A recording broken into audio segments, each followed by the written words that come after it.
¿Alguna vez se ha preguntado por qué la iglesia primitiva fue capaz de hacer lo que hizo? Porque esa iglesia caminaba, por así decirlo, sobre sus rodillas.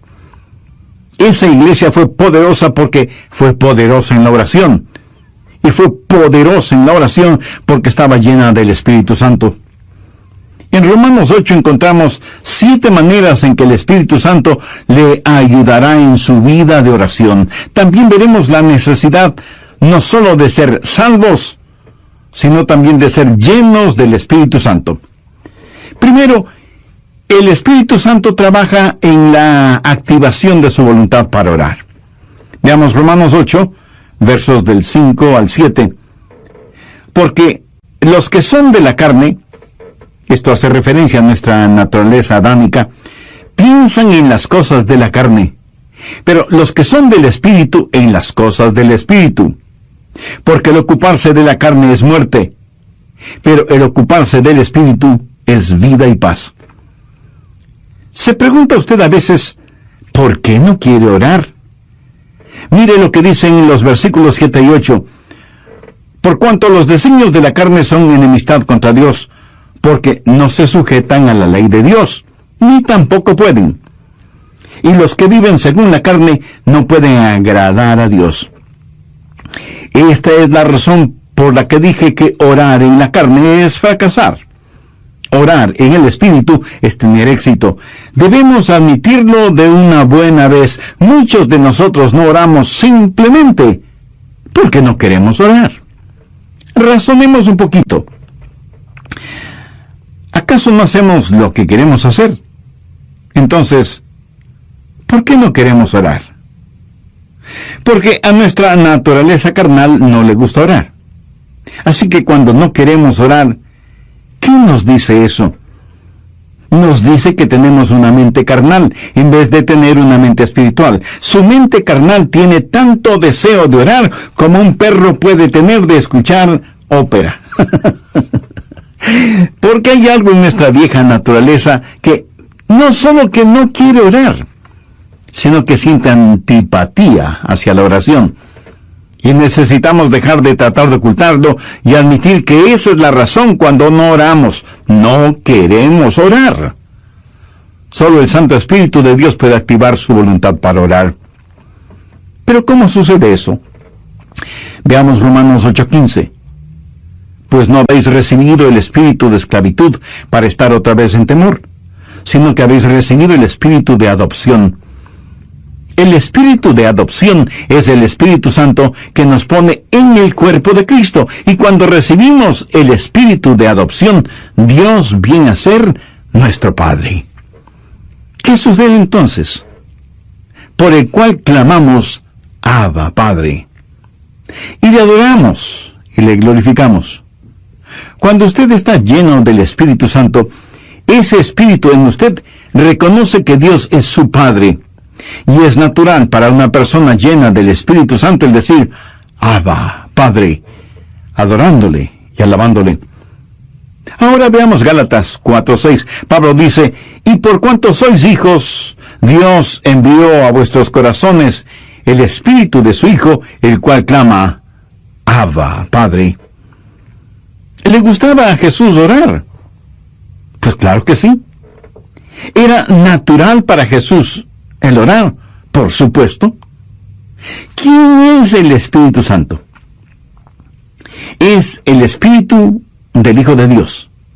Si el Espíritu Santo está en su corazón y en control de su vida, ¿qué sucederá? Usted tendrá la naturaleza de Jesús, será como Jesús. Y así como fue normal y natural para Jesús el orar a Dios el Padre, también será para usted natural y normal el hacerlo. Cuando el Espíritu Santo de Dios está en usted y usted está rendido al Espíritu, no caminará en la carne. Y el orar será tan normal como el respirar. Esta es la respuesta al problema de falta de apetito para la oración. ¿Qué es lo que hace el Espíritu Santo? Su ministerio es la activación de la voluntad en la oración. Anote al margen Filipenses 2:13. Porque Dios es el que en vosotros produce así el querer como el hacer por su buena voluntad. Cuando usted está lleno del Espíritu Santo, anhelará el orar. Así que, si no tiene deseos de orar, admítalo. La mente carnal es enemiga de Dios. Por eso, el primer ministerio del Espíritu Santo es la activación de nuestra voluntad para orar en el Espíritu. Porque Dios es el que en vosotros produce así el querer como el hacer por su buena voluntad. Segundo, el Espíritu Santo trabaja animando nuestros cuerpos. Cuando usted ora, se siente cansado, adormecido, con pereza, no puede concentrarse, y su mente divaga. Y aunque usted no lo admita, sabe que esto es verdad, pero ¿por qué? Porque no solo tenemos problemas con nuestra voluntad, sino también con nuestros cuerpos. Por eso el Espíritu Santo no solo activará nuestra voluntad, sino que también animará nuestro cuerpo. Ahora no estoy diciendo que cada vez que usted se siente cansado es un pecado, o que está fuera de la voluntad de Dios. No. Hay un descanso que es legítimo. Aun Jesús les dijo a sus discípulos que descansaran por un momento. Y el mismo Señor Jesucristo una vez estuvo tan cansado que se quedó dormido en un barco en medio de una tormenta. De hecho, qué estupendo es estar cansado para poder dormir profundamente. ¿No le parece? Pero a veces, cuando va a orar, comienza a bostezar, y se siente medio dormido y su mente no puede concentrarse en la oración.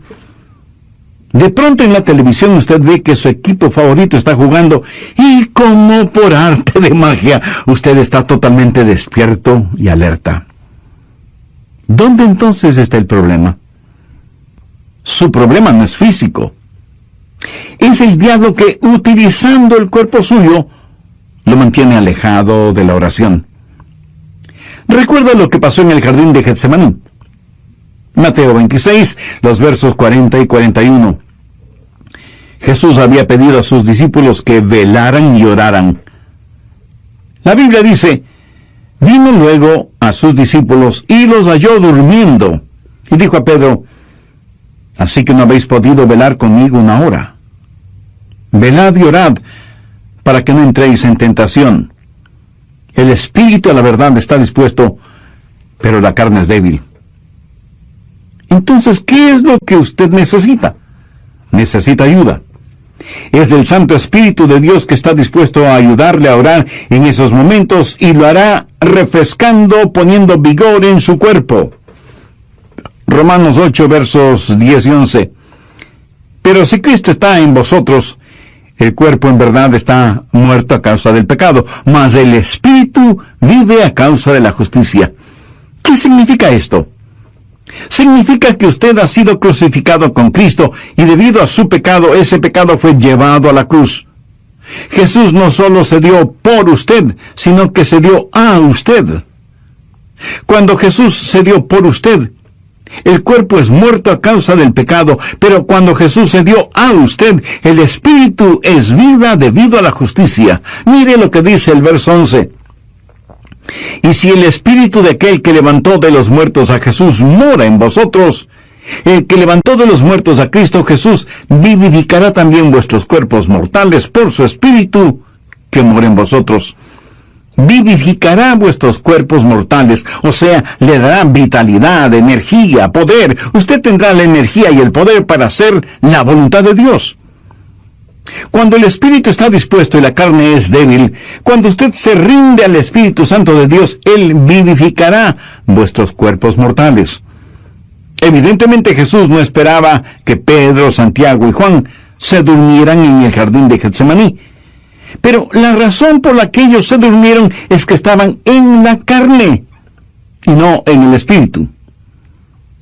Sé por experiencia personal que cuando cedo a esos momentos de divagación mental y me siento como cansado y distraído, pero me rindo al Espíritu Santo, tengo energía y vitalidad. Déjeme darle un ejemplo de la vida de Jesús. La Biblia dice que Jesús, viajando por Galilea, dijo que le era necesario pasar por Samaria. Ese era un camino tortuoso. Y a mitad del viaje, Jesús se sintió cansado. Llegó a una ciudad llamada Sicar. Está cansado, hace calor, está sediento y con hambre. Se sienta al borde de un pozo. Y de pronto hay una oportunidad para ministrar. Una mujer samaritana se acercó al pozo para sacar agua y se encontró con Jesús. Y él le ministró espiritualmente. Cuando los discípulos regresaron, encontraron a Jesús revitalizado. Ellos habían ido al pueblo para comprar alimentos para que Jesús recobre su energía y fortaleza, pero lo encontraron lleno de energía y vitalidad, y se preguntaron, ¿y quién le dio de comer? ¿Quién le ha estado ministrando? ¿Sabe lo que Jesús les dijo? Yo tengo una comida de la cual ustedes nada saben.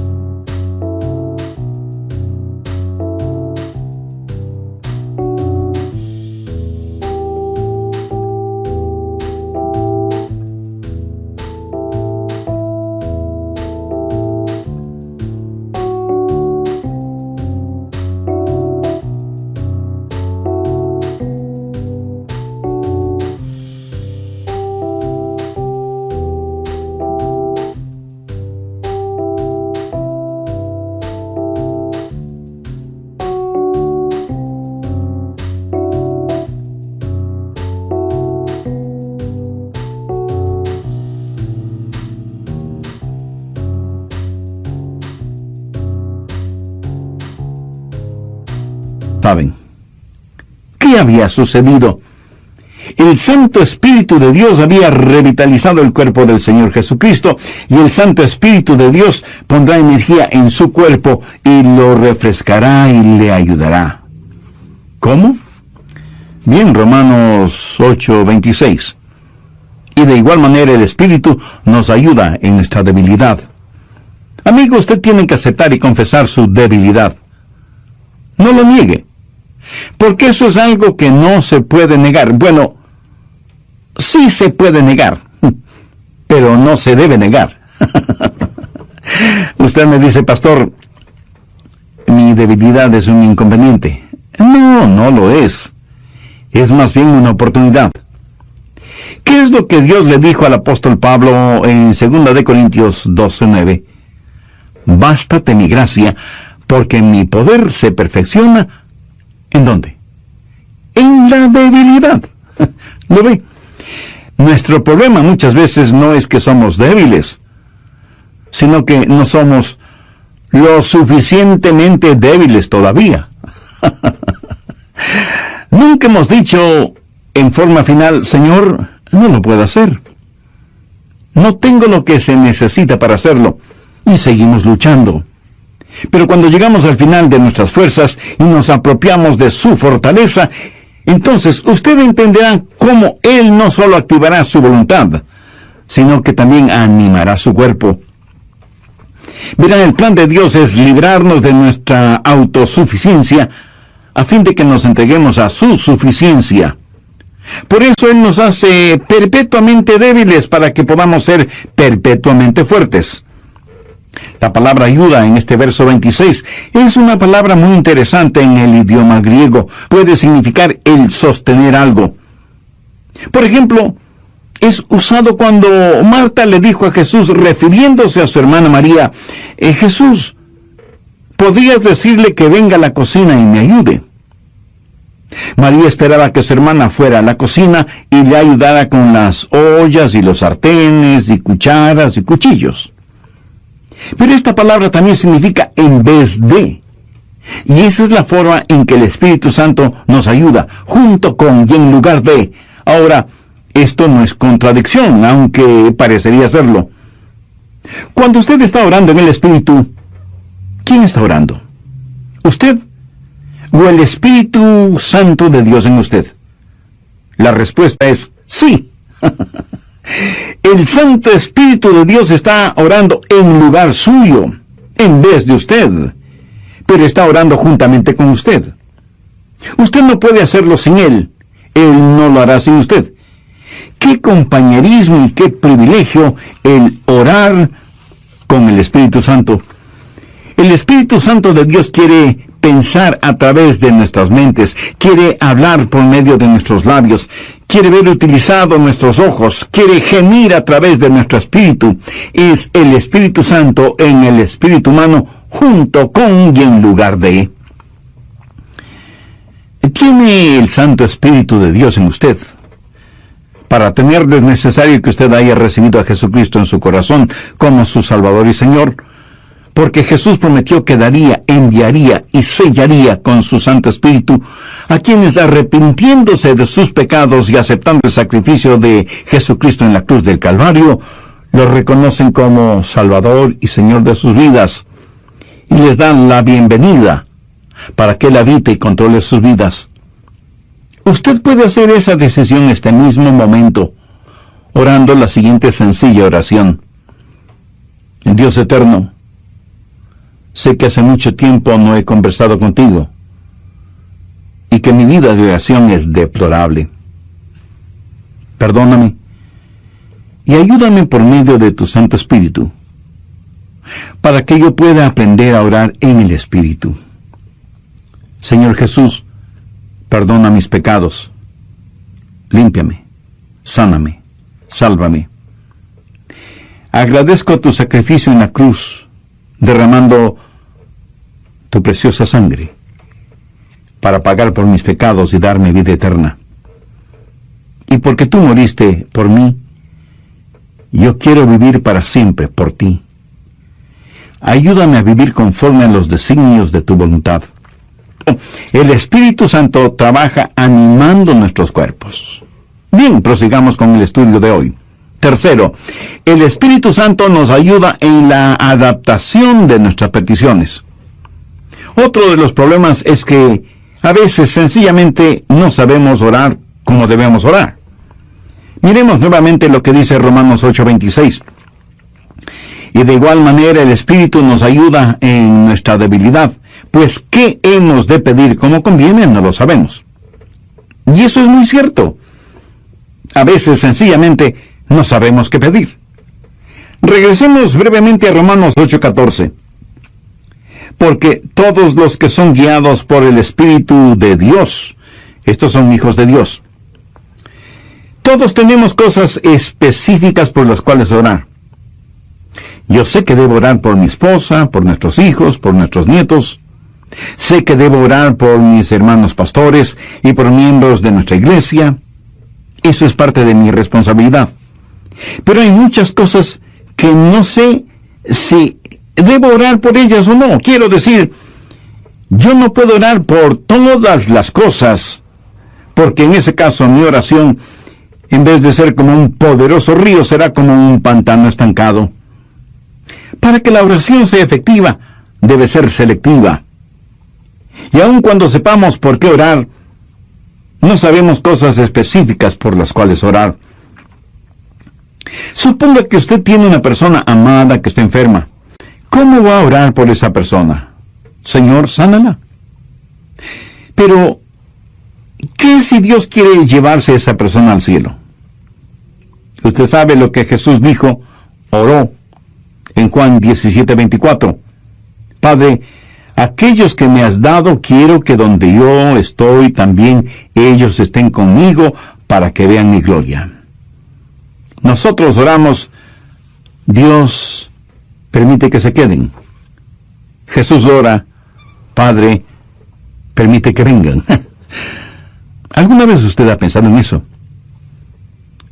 ¿Cuánta gente está orando por los perdidos? Por lo general, la gente ora por los enfermos. Y no solo oran por los enfermos, sino por los santos enfermos. Oran por su tía, que es una maravillosa creyente, o por el diácono Pérez, que es un genuino hombre de Dios, y piden que Dios les sane. Sí, es cierto. A veces Dios dirige nuestras oraciones en ese sentido. Pero ¿ha notado que a veces tenemos más interés en mantener a los santos fuera del cielo que a los perdidos fuera del infierno? Cuando oramos, no estamos agonizando para que los perdidos se salven. Cuando el apóstol Pablo, siendo todavía Saulo de Tarso, estaba sembrando el pánico entre los primeros cristianos y fue el perseguidor de la iglesia, prácticamente enviaba a los cristianos a la muerte. Él aún sostuvo las ropas de Esteban, el primer mártir cristiano, mientras este gran hombre de Dios era apedreado hasta la muerte. ¿Se imagina esos preciosos hermanos y hermanas de la iglesia primitiva sufriendo el odio de Saulo de Tarso, perseguidos, echados en las cárceles, muchas veces asesinados? ¿Se imagina esos creyentes orando: Señor, Saulo es un archienemigo de tu iglesia, ten la bondad de eliminarlo? Pero Dios no eliminó a Saulo, más bien lo salvó y lo convirtió en el gran apóstol Pablo. Permítame ilustrar este punto. Cerca de su casa seguramente hay un poste de luz, y casi en la punta tiene un transformador que recibe un alto voltaje. Increíble. De ese transformador sale la energía eléctrica para su casa, y esa energía eléctrica sirve para que usted encienda las luces de casa y ponga a funcionar todos sus electrodomésticos y equipo electrónico. Esa corriente eléctrica también le sirve para que usted pueda poner un par de rebanadas de pan en la tostadora que quedan doradas y calientitas. Ahora, escúcheme. Si el alto voltaje no pasara primero por el transformador y estuviera conectado directamente a la tostadora, su tostadora sería la tostada. El alto voltaje es controlado en el transformador. Es la misma energía, pero transformada. Escúcheme. El Santo Espíritu de Dios es como el transformador. Toma nuestras oraciones. Dios ve nuestro corazón y es el mismo Espíritu que hace intercesión por nosotros de acuerdo a la voluntad de Dios. En Romanos 8:27 leemos: mas el que escudriña los corazones sabe cuál es la intención del Espíritu, porque conforme a la voluntad de Dios intercede por los santos. Cuarto, el Espíritu Santo nos ayuda en la administración de nuestro acceso a Dios. Verá, usted no se presenta súbitamente delante de Dios. Y lo que voy a decir a lo mejor lo sorprenda. Usted necesita que alguien lo lleve a la presencia de Dios y le dé acceso hacia Él. ¿Qué es lo que dice Romanos 8, 14, 15? Porque todos los que son guiados por el Espíritu de Dios, estos son hijos de Dios. Pues no habéis recibido el espíritu de esclavitud para estar otra vez en temor, sino que habéis recibido el espíritu de adopción por el cual clamamos: Abba, Padre. Eso significa que es el Espíritu Santo de Dios el que nos da acceso. Anote Efesios 2:18. Porque por medio de Él, los unos y los otros tenemos entrada por el mismo Espíritu al Padre. ¿Por medio de quién? Por medio de Jesús tenemos acceso por el mismo Espíritu al Padre. ¿Cómo trabaja la oración? Oramos a Dios por medio de Jesús en el Espíritu. Tenemos acceso por un mismo Espíritu al Padre. Alguna vez fui invitado a la oficina oval en la Casa Blanca para una reunión con el presidente de los Estados Unidos. ¿Cómo piensa usted que se entra a esa oficina oval? ¿Cree que simplemente sale del taxi, entra en la oficina oval y dice: hola, presidente? No. Usted no puede hacer eso.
Primero, le llevan a un salón particular donde conoce a una persona que es el embajador personal del presidente y conversa con usted hasta que usted esté listo.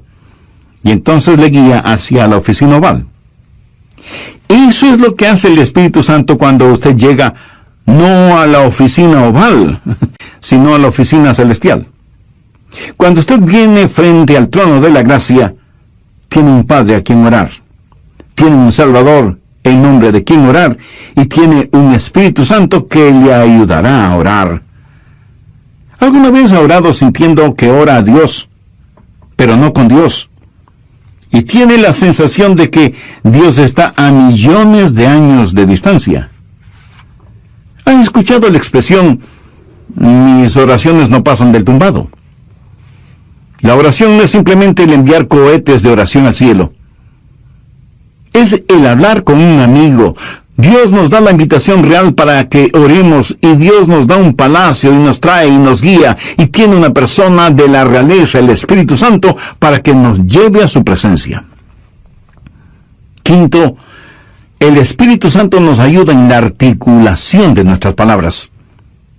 Otro problema cuando oramos es que se nos traba la lengua, y como que nos quedamos sin palabras. ¿Sabe lo que son las palabras? Las palabras son únicamente vehículos que transportan los pensamientos. Pero algunas veces esos pensamientos son demasiado pesados para ese vehículo.